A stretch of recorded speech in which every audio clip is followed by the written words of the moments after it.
Have you ever been intrigued by the role of a PhD researcher in the domain of computer science? Or have you ever wondered if biology and CS can actually be closely related? Then we have Sanket to leave you awestruck with all these amazing projects in ML, in computer vision, with some insanely crazy applications. Hi everyone, I am Bhavya, a third year undergrad at BITSAA Pilani, Goa campus. Sanket Gupte is a 2017 CS graduate from BITS Goa.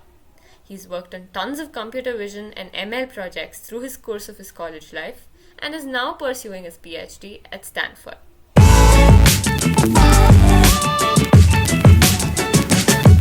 Hey Bhavya, nice to be here. Thanks for inviting me. Our pleasure. All right, so let's move on with our first round of questions, with how your life was pre-BITS. How did you end up doing CS at BITS, and how did you know? Did you know that you wanted to do computer science in school? That's a good question. So I'm from, an ICSE background, and there you have the option of, taking computer applications, right? And I think class 8 or class 9 or something like that, which I did. And then I continued that in 11th and 12th as well with, computer science as my elective. And so we go into surprising amounts of depth. You cover everything from logic gates, digital design, algorithms, complexity, um, object-oriented programming, all that sort of stuff. And initially, I had like an interest in electronics, but after solving those circuit problems in 11th and 12th, I was like, this is not for me. So I knew what I didn't want to do, which was I don't want to do mechanical or chemical or electronics, and that leaves only CS. And it seemed easy enough in school, so I was like, may as well go with it. I think that's most what people do these days. Many of them think they end up liking science and they take computer science because they don't like, making circles. But yeah, that's a nice way of actually narrowing down what you want to do. So yeah, moving on to why did you choose BITS? Like, what was your rationale behind choosing BITS? I was really attracted to the no attendance policy in BITS because it's something that you hear a lot about, and that sort of just matched my vibe, if you know what I mean. Yeah, Because like yeah. other options were like like go to like a decentish NIT, and then also getting CS in like a top IIT requires a lot of hard work, and I'm fundamentally not a particularly hardworking person. So what can I get with which matches my vibe? And the no attendance policy was definitely a very attractive um, pulling point for me to go to BITS. Yeah. That sounds nice. I think many of us even like, oh, we like when we talk to other people from other colleges, they're like, oh, you're so lucky you don't have to go to class. But yeah, there are all hidden rules and regulations there which actually hit us back later. Yeah, absolutely. And then, one more factor was like I had a choice between Goa and Hyderabad, and I'm from Hyderabad. Initially, I was more towards Hyderabad, but then I thought, okay, maybe it will be fun to hang out in Goa and experience life outside home. So ultimately, do you think it is a good choice going to Goa? Well, I had a good time more or less. So yeah, and things seemed to work out at the end. So yeah, eventually. First year of college is probably the best time to explore new things. So, what did you do in your first year? What did you explore? And what were the few clubs that you tried to enter in your first year? Great question. When we go to BITS for the first time, it's always like a new experience being away from home and not having any parental supervision. So I was just left to do whatever I felt like doing. And in terms of clubs, I joined Kala, the fine arts club. Although I wasn't a particularly active member, I was sort of like there in the background. But otherwise, I was like more interested in just like exploring new things. And very early on, we had like a robotics workshop just like 1 month into the first year. And then that just opened up, so many opportunities to dive into CS, coding, robotics, computer vision, machine learning, like all in my first year. And again, thanks to the no attendance policy, I didn't attend too many classes. I was just busy doing whatever I felt like doing. So yeah, definitely a Right. lot of So exploration, building that lots of sounds good. cool Yeah, stuff. that Yeah. sounds good. Did you make any cool projects that you like during your first year or during your college period after learning all those workshops and stuff? Yeah, absolutely. So my first sort of foray into all of this was with a Raspberry Pi, which was a relatively new device back then in 2013. Uh, and it just opened up so many possibilities, seeing a computer the size of a credit card, which you can hold in your hand. It's wireless. You attach a battery pack. If you want, you attach a Wi-Fi dongle, you have internet. You can do whatever your imagination wants you to do. So I think the first thing which I tried making was like an internet controlled music player. So it was very entertaining because I would go out to Bogmalo, the beach, and then just press a button on my phone, and then the Raspberry Pi in my room connected to the speakers would just start playing music at an obscenely high volume. And I wasn't even in my room; the door was locked. So people were like very confused, like, "Where's all this music coming from? Why is it so random?" Mildly annoying.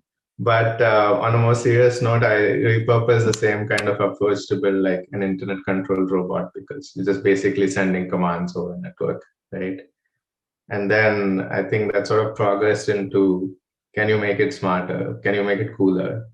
And one thing which I tried was, can you make it gesture controlled? And so that involves aspects of computer vision, image processing. So the idea was, if I wave my hand around, can the robot move accordingly, like forward, backward, left, right, that kind of thing.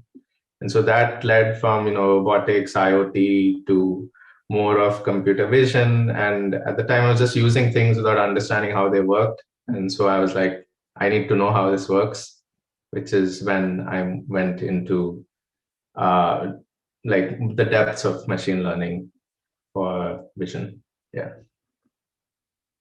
This sounds really interesting, and for me, I'm part of a robotics club, but actually listening to all this wants to make me actually go learn stuff. All this, it sounds really interesting, and that freakish idea of playing music from somewhere else and like pranking your wingmates is a very nice idea. I think we should inculcate it in our batch as well. Yeah, But absolutely. Yeah. And like, you can just do whatever you feel like doing. Like, you're only limited by your imagination. So I think in my first day itself, since you asked, like, there were a couple of other things which I just remembered. One was I wanted to make a thing where, if you're watching a movie and you turn away, and the thing pauses on its own automatically. So it's basically using like a face detection approach to see if you're like looking at the screen or not. And when you turn away, it just pauses. And there's another like fun idea where I was like, you have like these racing video games, right? Like Need for Speed and all that. So like it would be cool, if you could like use like a ruler, like a scale, and just sort of like use that like a steering wheel instead of having to use your keyboard. And so there was like a thing where your webcam detects like the ruler and the angle which it's making and stuff like that, and translates that to commands to play the video game. getting into more serious and more technical stuff, did you actually do any research projects while at BITS, related to CS or machine learning? A lot, actually.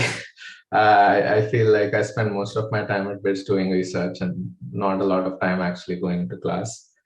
So most of my research was centered around machine learning for computational biology, computational proteomics and stuff. And a little bit of it was focused on high performance computing, basically parallel programming, GPU computing, that sort of stuff. So yeah, a lot of it was just pure research. Most of my three years after the first year was just research. Yeah. So, do you believe that doing research actually increases one's interest in the subject as a whole, then rather just taking theory classes and writing exams. So what is Yeah, your opinion on absolutely. that?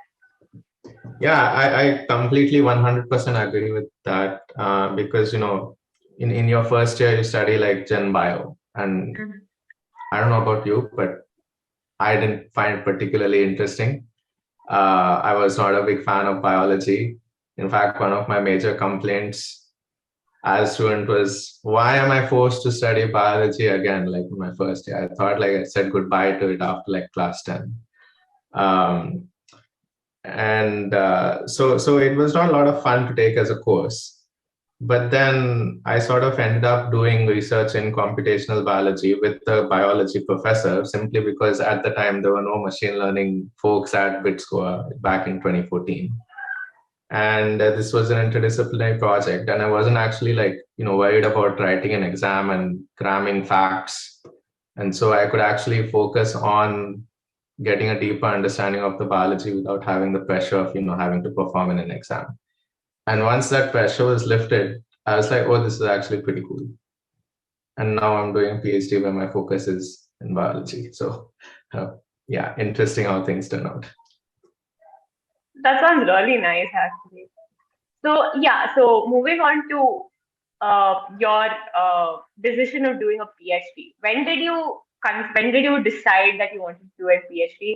And did you consider doing a PhD directly after you finished college?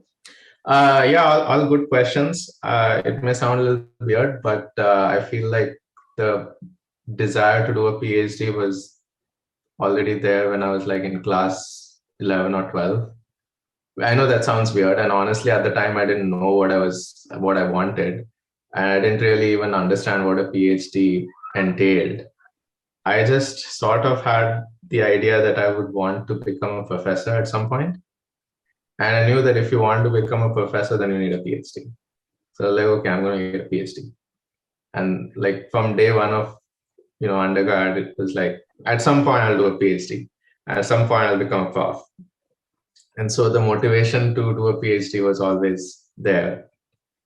Um, I did consider going for one directly after graduating, but when the time came to apply in my final year, I felt unprepared.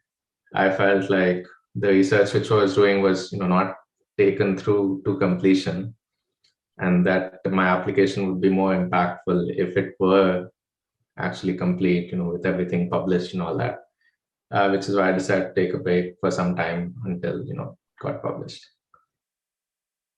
That's some immense amount of clarity though to have for a child in 11th grade to decide how I want to do a PhD. And to stick with it sounds really interesting. For me, probably started out with how I want to be a robotics scientist and all that stuff, but all completely different things. But it's immense clarity, to be honest. So yeah, that's something very, very great to see and Yeah, I very wouldn't say that inspiring. I decided it for the right reasons necessarily, because I didn't really know what a PhD involved. I feel that somewhere along the way, the desire to become a professor specifically has faded significantly. But the desire to be involved in education has grown greater. So at some point, I may explore that. Yeah. There is a question which is not very related to what you're doing right now, but it's general advice for the viewers that we have. Would you ever suggest that how much do you think, how heavily do you think minors add values to one's degree? Right now we have data science minors and robotics minors in college. So what value do you think that adds to a person's degree in which? I mean, first of all, let me say that it's very cool that you have these minors right now, because we certainly didn't have robotics and data science minor when I was a student. And if they had been offering them, maybe I would have signed up. In terms of the value which they add, well, they're basically just courses, right? You need to do like 5 specialized courses. If you want to learn stuff, that's great. I would say that you can always learn stuff independently if you want. So you don't necessarily have to have courses on a transcript to learn something. But having formal coursework on your transcript with hopefully good grades has utility beyond just learning new stuff. specifically if you're interested in applying for, an advanced graduate degree, either master's or PhD, this kind of specialized coursework can make a significant difference. So first of all, it signals your suitability to pursue graduate studies in that area. And it's very important if you are sort of pivoting away from your undergraduate major, because unfortunately we have the system where you have to pick a branch before you even join, which is weird to say the least, but it is what it is. And so if at some point you decide like, hey, I don't want to do, say, chemical engineering, and say you want to do robotics instead, it's really hard to signal to the admissions committee that you're prepared to do a graduate program in robotics when you have a background in chemical engineering. So if you do take a robotics minor, you take these courses, then that is a very good sign that you are academically prepared to handle advanced coursework. So yes, there is definitely utility, especially if you're pivoting from one field to another. So you may want to think about what you want to do in the future and then take a minor based on that. Yeah. Yeah, that sounds like some decent idea to actually go ahead if you want to do a master's. Yeah. So that sounds like some good advice. So yeah, now we're moving on to a section where we ask advice on PhD and thesis from you. So what would your suggestions be for someone who is interested to start ML in college? You mean if they just want to learn ML, or if Yeah, they want to make a career, because it's like a lot you can do, right, to become a specialist. So let's start at the beginning, because there's a lot to unpack over here. So the first thing you want to do is actually develop a strong foundation, right? And machine learning is an incredibly vast field with many different specializations. So it's always a good idea to start with the basics and have a decent understanding of where this field has come from. And the foundation for machine learning is a strong background in linear algebra, probability, and statistics. That's what you need. So if you should pay attention to these courses in your first year if you're interested. There's the whole world runs on machine learning, so do pay attention in class, even if you don't do well on the exams. Just pay attention in class. So there's obviously classical machine learning, for which there are a number of different courses which are available online. Maybe I'm biased towards Stanford courses for obvious reasons, but you have Coursera, you have CS229 lectures on YouTube, which are freely accessible to everyone. And there's a wealth of information out there, by the way. And so it's very easy for you to get started with the theoretical underpinnings of machine learning through online lectures and classes. But you want to make sure that you develop practical skills, because just reading about machine learning is like reading about how to swim. You don't learn. It's only of limited utility if you don't actually put it into practice, right? And there's good news on that front as well, because there are so many publicly available data sets. There are lots of data science challenges, machine learning challenges. You have free computational resources now where you can train your models. Previously, that used to be a big bottleneck. But start off with the basics: linear algebra, prob stats. Move on to classical machine learning. Take online courses like CS229. Start practicing on websites like Kaggle. There are lots of data sets there and elsewhere. Use resources like Google Colab to run your models, and that'll give you a foundation in classical ML. Then you can move on to more advanced specializations, let's say computer vision, natural language processing. Both of these, of course, are nowadays just powered by neural networks and deep learning. So again, there's a wealth of courses online. And if I had to name a few Stanford courses which are available on YouTube, there's CS230, which is for deep learning. There's CS231N, which is for computer vision. There's CS224N for natural language processing. CS224W for machine learning with graphs, another hot topic. So yeah, there's no shortage of resources out there to learn.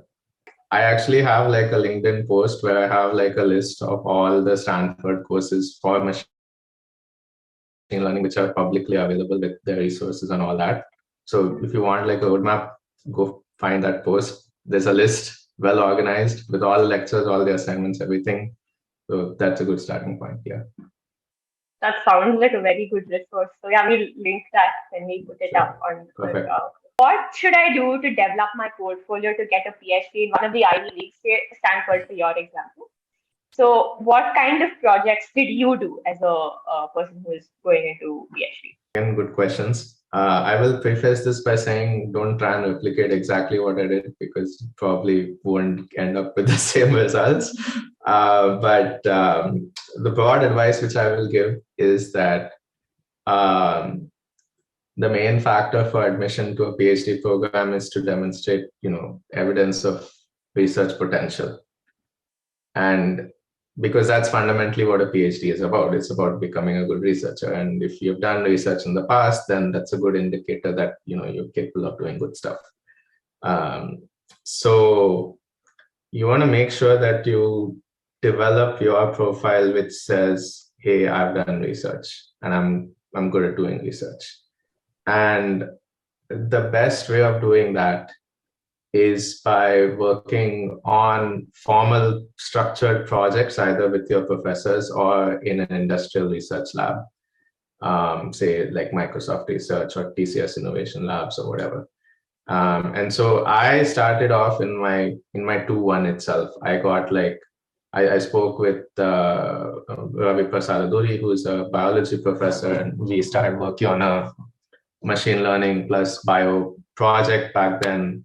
And then that turned into a formal project in my 2-2 and just took off from there and kept working on that ever since, even after I graduated. And so doing formal research with professors says, that you have the potential to do well in a PhD program to some extent. And it's very important that your professors be, sufficiently impressed by your work so that they can write strong letters of recommendation, because that's another very helpful signal to the admissions committee. If your professors write glowing reviews of you and your work, then that's a good sign, right? So you want to make sure that you do as much structured research as possible, and it doesn't necessarily have to be extremely impactful. It doesn't necessarily have to result in like a paper or whatever. What's important is going through the process, and just sort of trying to demonstrate to the admissions committee that you do have that research potential. Moving on to like a question, what should I do? Should I do a PS, or should I do a thesis in my 4/5 year to actually build a profile? What do you think is a better idea to do? If you want to do a PhD, I would probably recommend doing a thesis, because again, just tying back to the previous point which I made, which is that the main factor is to demonstrate your research ability, and that's very limited. The scope for doing that is extremely limited in most PS stations, whereas a thesis is all about diving deep into research, right? So at the end of your thesis, and if you're if you do like 2 theses, then you get like a year potentially to do something really, like you have like a large body of work to show off at the end of it, and so that's going to be pretty impressive, right? So a thesis definitely helps you build up your research profile. If you do a great job, then you might get a paper out of it. If you do it with whoever your thesis advisor is likely to write a nice letter of recommendation for you, which always helps, which is typically more valuable than having a letter of recommendation from, let's say, a PS manager, right? So I definitely recommend doing a thesis. It doesn't necessarily have to be at a university. Just it can be at an industrial research lab as well, like let's say Microsoft Research, or in my case, I did briefly intern with TCS Innovation Labs working on deep learning for computational genomics, which resulted in paper, poster, and I think a strong letter of recommendation from a senior scientist there who I was working with. So yeah, I'd definitely recommend a thesis over PS.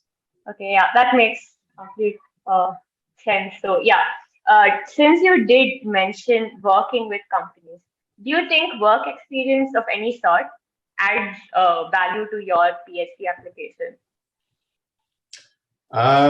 It depends. I think that work experience never hurts. That's for sure.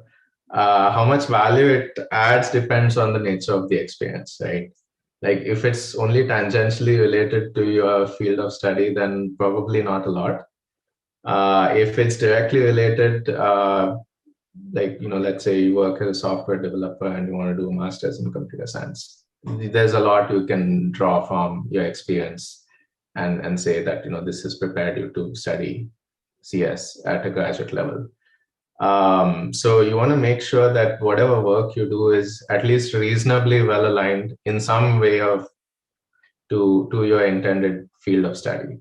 Which is why if you want to do like a PhD in machine learning or masters in machine learning or data science focused um, course, then it makes a lot of sense to try and find a job which is related to that rather than say vanilla software dev or something like that. So the more closely related your work experience is to your intended area of study, the more it helps. Do you think CGPA matters a lot for applying to a good place to get a PhD? In an ideal world, it wouldn't, but we don't live in an ideal world, unfortunately. So it does matter a lot.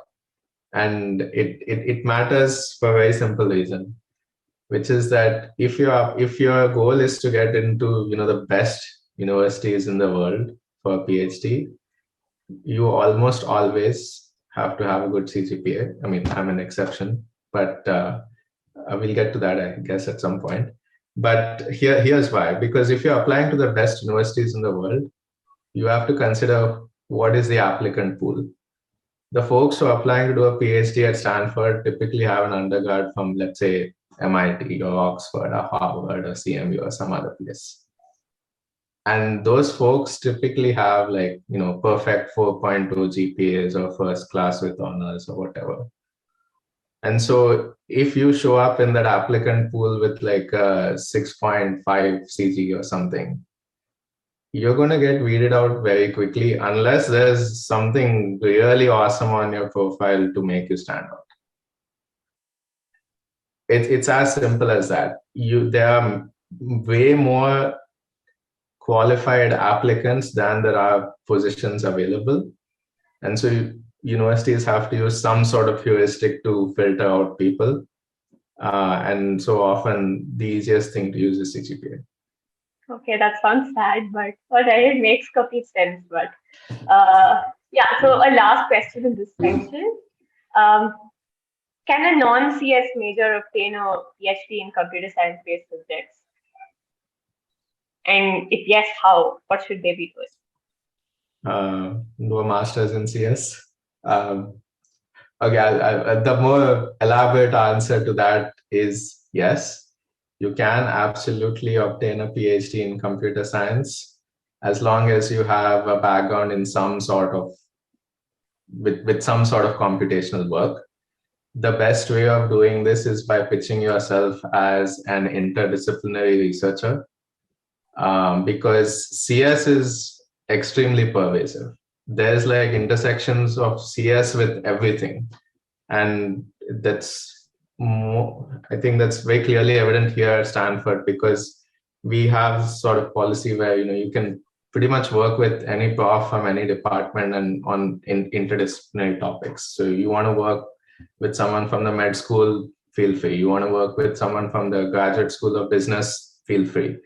And so instead of trying to pivot totally away from your undergrad major, it may make more sense to sort of use that as an asset to make yourself stand out and say that you are an interdisciplinary researcher, which is always a good thing to look out for, because you can say that you're unique because of this background.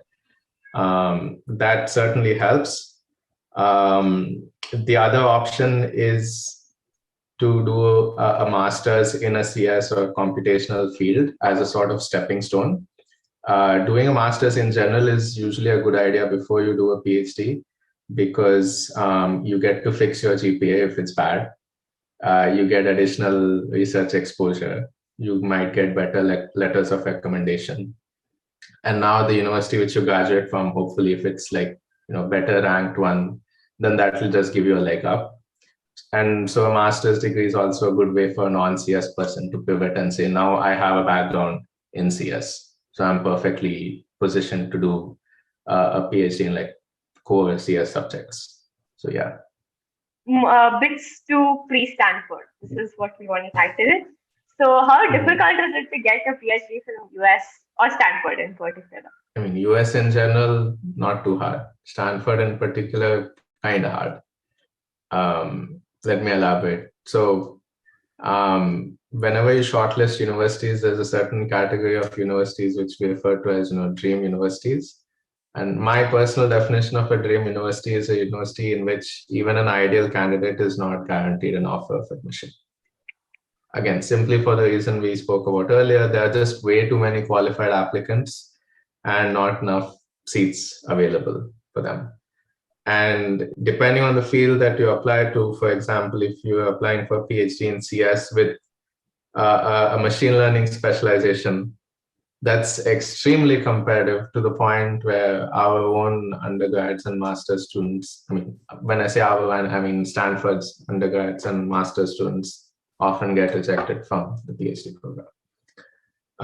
So there's never a guarantee of admission to any sort of dream university. That's why they're called dream universities, because getting in there requires a fair amount of luck as well, I would say. In my case, a lot. But in general, there are so many great universities in the US. And typically, if you're doing a PhD, the ranking of the university isn't as much of a major factor as the fit that you have with your potential advisor, because your advisor can make or break your PhD. And so the kind of experience that you have during your PhD is more or less dependent on the lab which you're in and not necessarily on the university which you're in. So there's plenty of options here. So that's the good news. What did you do after graduation from college? And how did it help your application? Great questions. So I actually graduated early from BITS. I did my thesis in my 401 and then I was done. So I didn't know what to do with myself because I hadn't sat for placements and because I wanted to do a PhD. But then when the time came to apply, I didn't apply. I chickened out. I got cold feet. And so I graduated with nothing in hand, no job offer, no PhD offer, no nothing. And so I went back to BITS during my 4.2 to wrap up some of my undergraduate research for a couple of months. And then at the time, I was also working with Ashwin there, who's a prof, machine learning, deep learning.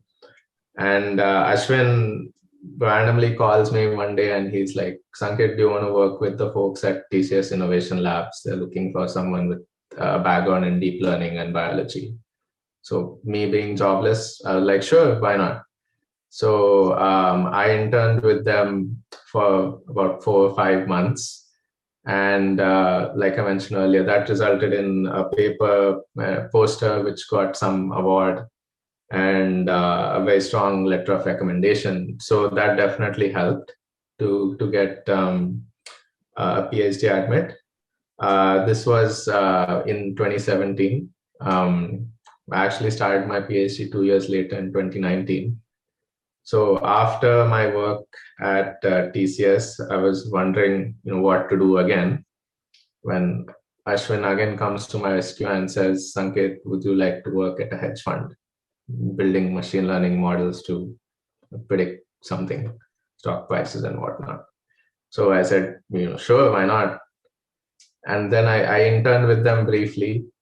And at the end of the internship, they offered me a full-time position at their main office in the UK. And they also offered to fund a part-time PhD there in the UK, which was a great combination. I get paid, I get to do research, I get a nice job. Oh, what more do you want, right? So in 2018, I was all set to pack my bags and head off to the UK. But unfortunately, there were like some glitches with work visas and all that, because there's like some Brexit related complications at the time. And so that whole thing fell through in mid 2018, at which point I was like, do I go back to TCS and work for a year, which seemed kind of pointless. So then I spoke to my, the scientist at TCS who I was working with, and he was like, you know what, you should just apply for a PhD. Like, you don't need to come here. That it's not going to add any value. And so I spent the next few months working on my application, and I got through after that. So rocky road, but something worked out in the end. Yeah, that sounds like a roller coaster. But yeah, ultimately it ended up to where you wanted to be. So yeah, so the good thing about not having any like formal job in hand was that it gave me a lot of free time to continue focusing on my undergraduate research and taking that forward. So that led to some of our work being published finally after many years. And I think that really, working as a research assistant after graduating with Ravi and Ashwin, working with them for like, almost all of 2018 on this stuff really helped strengthen my application, because now we had more tangible results to show. So that really helped. Yeah. So yeah, since we did speak about masters, did you ever consider applying for a masters, or was it just PhD? I feel like I was very laser focused on doing a PhD. I had gone very disillusioned with coursework, and many master's programs are very focused on coursework. And I was like, please, no more of this. And so that was like a very strong deterrent for me personally. But with the benefit of hindsight, I probably should have done a master's, I feel, for the reasons we discussed earlier. But at the time, I absolutely didn't want to do any more coursework. So, yeah. So yeah, you did mention how good it was working with professors at BITS. But in a nutshell, how did BITS actually help you get to the place where you are right now? I would say broadly there are like 3 or 4 factors involved. One is the no attendance policy, which I am a big fan of, gave me the freedom to pursue whatever I was interested in. And research fundamentally is about, exploring the unknown and not being bound by any structures, right? So with coursework, there's like these nice like rails on which you just go in one direction. With research, you can just explore whatever you want. And when you don't have the pressure of, sitting in a classroom, you can do whatever you want. And so I was just sort of following my inner curiosity. Wherever that led me, I just went. And that's how I sort of just kept exploring and had a very, I would say, unique experience. So having that no attendance policy definitely helped. The second thing which really helped was the fact that, you at BITS, you can do a thesis, which is not the case with a lot of universities in India. And even if there is like a thesis or project component involved, there's usually the expectation that you would take some classes in parallel during that semester. Whereas here, you get to just focus on the thesis for a full semester, which is great because now you can give your undivided attention to research, which is amazing. The third thing which really helped was the fact that BITS has this provision where you can graduate early. And because I was not particularly a fan of doing courses, I was like, let's get all of these done with in the first 3 years. And so like my entire 4th year, it was free to do whatever research I was interested in doing. And so my 4-1 was spent working on my thesis, and my 4-2, I spent most of it at TCS Innovation Labs, again, doing research. And that helped me get into a PhD program. And probably like, the fourth kind of factor, which is also extremely important, which probably should have come first, is the fact that I got to work with 2 or 3 incredible professors on very cool research at BITS. So I worked with Prasad, who's bioprof, on this comp bio stuff where we were using machine learning to predict RNA protein interactions, which formed the bulk of my thesis. I worked with Ashwin for a while on deep learning for proteomics, where we developed a model where you can train it on one very large data set for a specific task and then fine tune that same model for more specialized tasks where you don't have enough data typically to train a model. That was very cool. I worked with Shantanu Sarkar as well, who at the time was more into high performance computing, GPU computing, that sort of stuff. And he was collaborating with industry as well at the time. So we got to sort of piggyback on that project, which was a great exposure to something other than machine learning. And so all of this research really just came together and made for a good PhD application, I'd say. So you do have interesting topics of research, and you did get them at a very early stage. So how did you actually get these research topics? Did you discuss with your professors, or did they offer these topics as a research option, or did you get them by yourself? I would say for the most part, they decided. At least the work with Ravi and with Professor Shantanu was something which they had pitched as ideas to me and said, is this something you're interested in? The whole other thing with, once I had enough experience towards the end of my time at BITS, when I started working directly with Ashwin, at that point, I was able to pitch some ideas of my own, and that's what we sort of worked on for a while. So with Ashwin, it was more of like my idea, which I kind of pitched to him. But broadly, as an undergrad, there's usually not the expectation that you come up with your own research proposals. You're usually guided quite a bit by the faculty member you work with. So yeah, that's much of the segment we have from BITS to pre-Stanford. Now, moving on to Stanford, what are you working on right now? And who are you working under?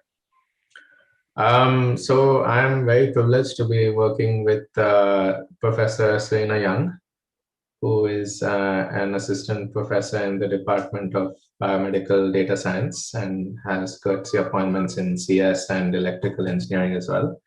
And our lab's main focus is on medical AI and computer vision.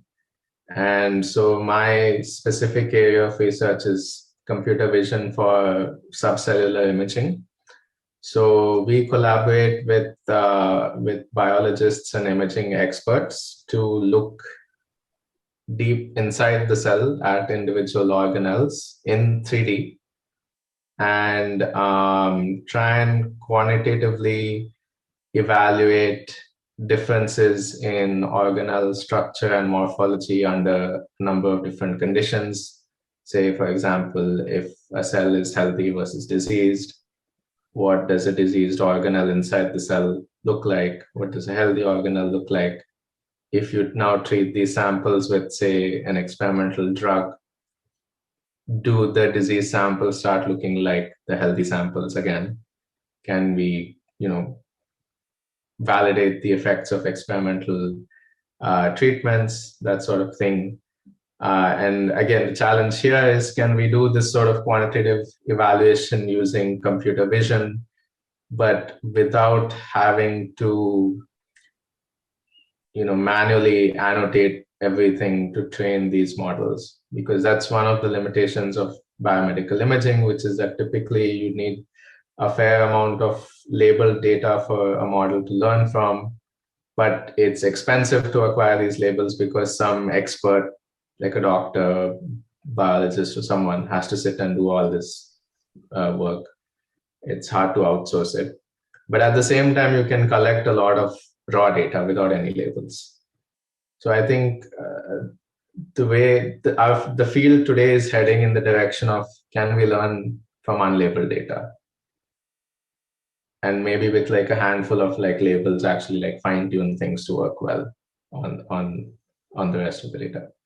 So yeah, those are some of the challenges which we're tackling. So moving on to more light-hearted questions. So Yeah. how is it like to do a PhD, and how is your life at Stanford?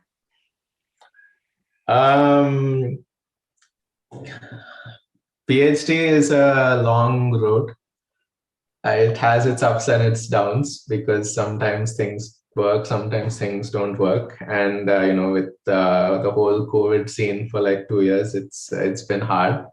I won't lie, but I think things are finally settling down and getting better, and I'm making some progress. So in general, like, I'm having a good time with my PhD, and there's always the joys of research, the joys and frustrations, I'll add. But yeah, mostly the joys which keep me going. So it's definitely an enjoyable process, and I also get the freedom to explore whatever I feel like exploring by taking other courses in other departments. It's all free, so I can take whatever course I want, and I have an incredibly uh, talented. I have incredibly talented co-workers in my lab, other fellow PhD students who I get to learn a lot from. It's pretty awesome. Stanford in general is a great place to be. It's an extremely beautiful campus, very green, very clean, amazing weather, great people. It's awesome. I mean, it's hard to describe using just words alone. You have to really visit and see how cool it is. But yeah, it's buzzing with activity at all times. Yeah. It's like a really nice experience. So it's great that people are getting to experience all this. And yeah. So how much of the biology aspect do you like about your research, and how much of it do you need to understand to actually work on your research? Necessarily need to understand a lot of it to build models. You can ask your collaborators who are actually the experts to give you like a sort of crash course in whatever basic biology you need to understand things, and start building stuff from there. But I personally enjoy diving deeper into the biology of things and getting a better understanding, because it just gives you like a newfound appreciation for the problem itself. Depending on the nature of your research, you may need to have like a rock solid understanding of the biology, because nowadays we see this trend where we're trying to build systems which obey constraints of the real world, where we don't like, where we incorporate things like, say, the physics of a problem or the chemistry of a problem as sort of constraints which help our models learn better. And so in those sorts of situations, you definitely need to have some understanding of the biology involved. A good example of that would be protein folding. Like, protein folding obeys certain thermodynamic rules. There are certain constraints on how long, say, a bond length or a chemical bond can be, and those are all like well-known quantities which have been measured previously. And so if you can bake in those constraints into your prediction model, then it's typically going to do fairly well. And as opposed to a model which has no idea about the real world and has to learn that from data. If you can just directly provide that information, it's definitely much better. Right. So basically, hard coding it so that you're cutting down on computational costs. Now, how is your experience moving into a different country, and how do you feel? How different do you think the states are from India? I could talk about that for hours, but I'll keep it short. My experience of moving, pretty seamless. I didn't have any issues transitioning here.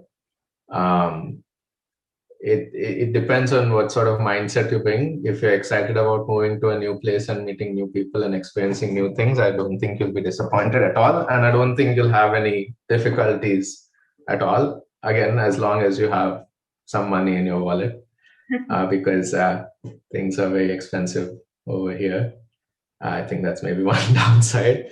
But yeah, overall, smooth transition.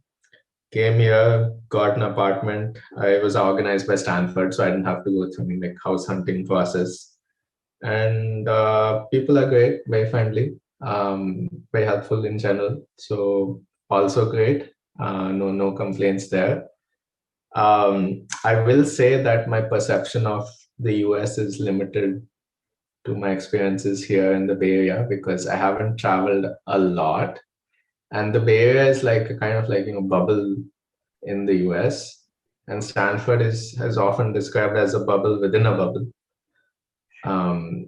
So it's possible that other people will have very, very different experiences. And my friends who do study elsewhere have had very different experiences, some of them not particularly pleasant. But I will say that, one fundamental difference here is that everyone minds their own business. Nobody pokes their nose into what other people are doing. And maybe another major difference is that you have to be a lot more independent and do a lot of things yourself. So if you want to have a seamless transition, you should probably master basic skills like, cooking and cleaning and that sort of thing. Because if you have to hire someone to do it for you, it's going to be insanely expensive. So yeah, some services are definitely pretty expensive. Depending on where you stay, you may need a car for transport because public transport may not be what you're used to in India. So yeah, there are definitely a few differences like that. So bottom line, be self-reliant, I guess. Yeah, and don't fall sick because the healthcare system is somewhat hard to navigate. It's often cheaper to just get on a flight to India, get treated, and come back. Do you think somebody should pursue PhD in US or from a top university in US? And if yes, then why?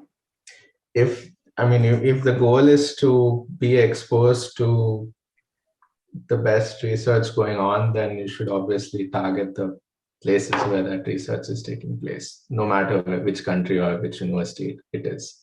It just so happens that in the US, there's typically a lot of funding available to fund large-scale, ambitious projects, which is why a lot of the major developments happen at universities over here. And Stanford does have a fairly good reputation for being a research-focused university, as evidenced by the numerous research labs doing cool stuff and people winning Nobel Prizes and all that.